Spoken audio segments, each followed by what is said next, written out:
Hey guess welcome to my channel. আমি মনোজন। এখন একটা কথা বলবো যে শাকিব খানের, মেগাস্টার শাকিব খানের একটা বন্দুকের পিছনে নাকি এত টাকা খরচা হয়েছে। সত্যি মিথ্যে তো জানি না, আরো বেশিও হতে পারে।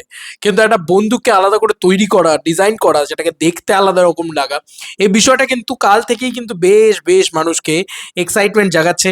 বেশ বেশ মানুষের প্রতি একটা কি বলবো, মানুষের একটা কিউরিওসিটি তৈরি করছে মানুষের কি বলবো, নেচারে আর কি অ্যাকচুয়ালিতে। তো এটা একটা ভয়ানক বিষয়। তো আমি অলরেডি তোমাদেরকে একটা জিনিস দেখাই। তো এটা কিন্তু সিনেবাস পেজটার পক্ষ থেকে আমি দেখলাম। আমি জানি না যে এর বাইরে বেরিয়েও আর কিছু হয়েছে নাকি, বাট আপাতত আমি সিনেবাসের পক্ষ থেকে দেখলাম।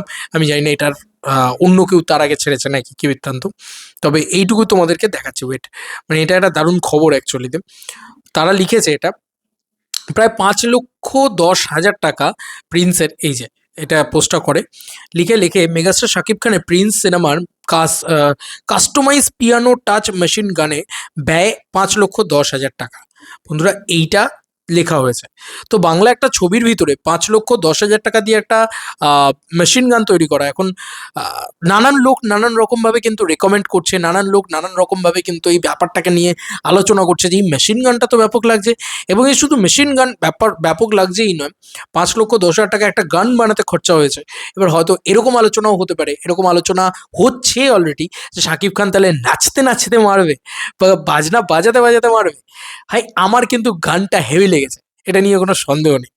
এবং মেগাস্টার শাকিব খানের সব ছবিতেই কিছু না কিছু এমন একটা কিছু তৈরি হয় বা কিছু না কিছু থাকে, যেটা নিয়ে তুমি আলাদা করে আলোচনা করতে পারবে।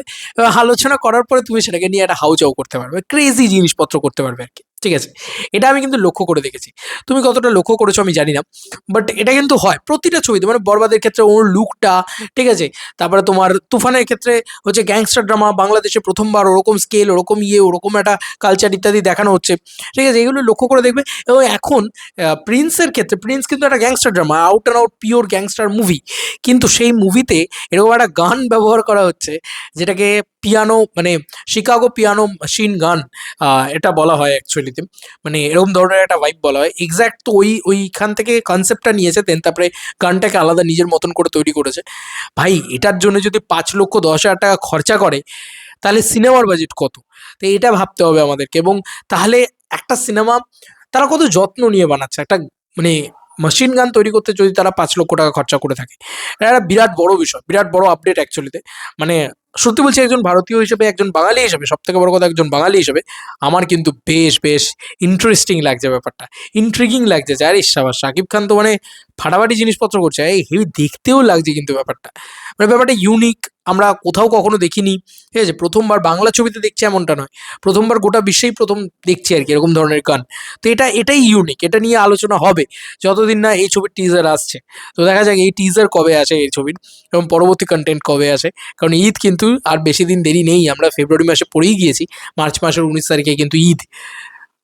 জমবে খেলা। কেমন লাগছে বলো? আমি ভাই এই বন্দুকটাকে নিয়ে খুব এক্সাইটেড, এবং এই বন্দুকটা কিভাবে অপারেট করতে হয়, কিভাবে চালাতে হয়, এটা নিয়ে আমি হেভি এক্সাইটেড। এটা দেখার জন্য আর কি। চলো বন্ধুরা, নতুন কোনো ভিডিওতে দেখা হবে। ভাই।